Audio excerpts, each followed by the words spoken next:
Tractor विकली, 2 two wheeler विकले, तेवढ्यावर न भागता किशोर म्हणे आता तुझ्याकडे कार आहे का पैसे देण्यासाठी, तुझी किडनी आहे, तू विकू शकतेस किडनी.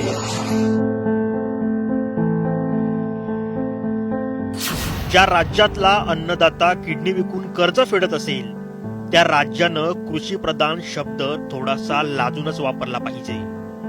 किशोर बावनकुळे, मनीष गाडबांधे. त्याच्यानंतर यांनी मला आपले पैसे परत करण्यासाठी 15 दिवसांनी व्याज आकारत होते. 15 दिवसात व्याज नाही दिल्या 5,000 10,000 रुपये पेनल्टी लावत होते पर दिवसाची.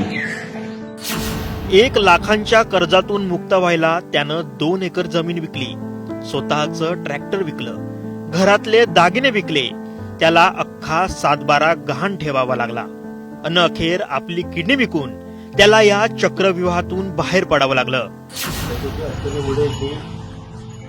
ब्रह्मपुरीला व्याजाने पैसे देते असं माहीत पडलं की त्यांच्याजवळ गेलो. त्यांच्याजवळ गेल्यानंतर त्यांच्याकडून 1 लाख रुपये मागितलं. किशोर बावनकुळे, मनीष गाडबांधे. महाराष्ट्राला शर्मेनं मान खाली घालायला लावणारा हा प्रसंग चंद्रपूरच्या मिंथूर गावात घडलाय.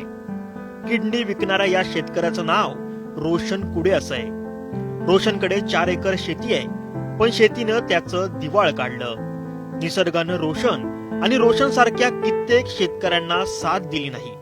त्यामुळे रोशनने शेतीसोबत जोडधंदा करायचं ठरवलं. यासाठी त्याने 2 सावकारांकडून 50,000 हजारांचं कर्ज घेतलं. पण इथंही त्याला नशिबानं धोका दिला. ज्या गायी घेतल्या त्याही मरण पावल्या. त्यात शेतातही काही पिकलं नाही. त्यामुळे कर्जाचा डोंगर वाढत गेला. चक्री व्याजाचा फास रोशनला दिवसेंदिवस आवळत गेला. 1 लाखांचं कर्ज थेट 74 लाखांपर्यंत गेलं. हेच कर्ज फेडायला रोशननं होतं नव्हतं ते सगळं विकलं, पण तरीही सावकारांची पैशांची भूक संपली नाही. अखेर रोशनला त्यातल्याच एका सावकारानं किडनी विकण्याचा सल्ला दिला. माझा दुधाचा व्यवसाय होता. 2017 पासून मी दुधाचा व्यवसाय करत होतो. त्याच्यानंतर कोरोना लागला. कोरोना लागल्यानंतर गायींना लंपी बिमारी आली. माझ्याकडे जे पैसे होते मी ते उपचारासाठी वापरले. पैशाची अडचणीमुळे मी ब्रह्मपुरीला व्याजाने पैसे देते असं माहीत पडलं मी त्यांच्याजवळ गेलो. त्याच्याजवळ गेल्यानंतर त्यांच्याकडून 1 लाख रुपये मागितलं. किशोर बावनकुळे, मनीष गाडबांधे. त्याच्यानंतर यांनी मला आपले पैसे परत करण्यासाठी 15 दिवसांनी व्याज आकारत होते. 15 दिवसात व्याज नाही दिल्या तर 5,000 10,000 रुपये पेनल्टी लावत होते पर दिवसाची. त्याच्यानंतर आपले पैसे काढण्यासाठी लक्ष्मण पुंडलिक उरकुडे यांच्याकडे पाठवले. लक्ष्मणने माझा मजबुरीचा फायदा घेऊन 40% व्याज आकारला 20 दिवसाचा. त्याच्यानंतर त्याचे पैसे परत करण्याची यांची टोळी आहे. आपापले पैसे काढण्यासाठी बरोबर ते दुसरं एका टीममध्ये बसल्यानंतर ते एकमेकाकडे पाठवले जाते आणि माझ्या नावाने ते पैसे घेतले जाते. यांच्याकडे कोरे स्टॅम्प, चेक आणि काही मी चौकशी ते स्पष्ट करणार आहे सर्व गोष्टी.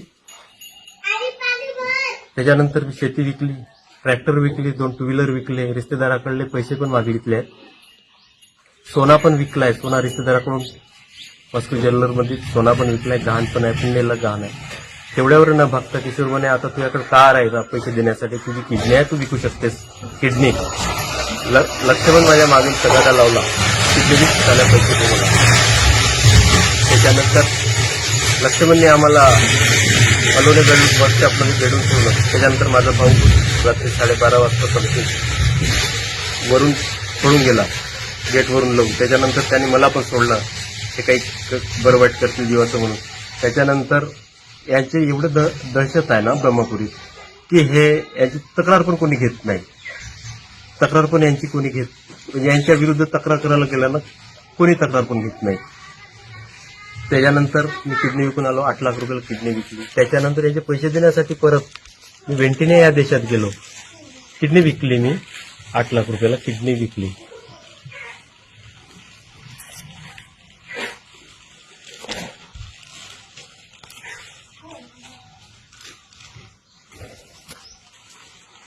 किडनी विकल्यानंतर मी याचे पैसे देण्यासाठी परत मी वेंटेण्याला गेलो जॉबसाठी. कमी याच्यातून थोडे माझा परिवार उभा राहावा याच्यासाठी. यांनी केलेली अशी पिळवणूक भरपूर गंभीर प्रकारची आहे. आज 4 महिने झाला मी न्यायासाठी हिंडतो पण न्याय मिळत नाही. माझी सरकारला एवढीच विनंती आहे की मला न्याय मिळवून द्यावा, माझी गेलेली प्रॉपर्टी मला मिळण्यात यावी. सत्तेत येणारं प्रत्येक सरकार शेतकऱ्यांचा कैवारी असल्याचं सांगतं. शेतकऱ्यांसाठी मोठमोठे पॅकेजही जाहीर केले जातात.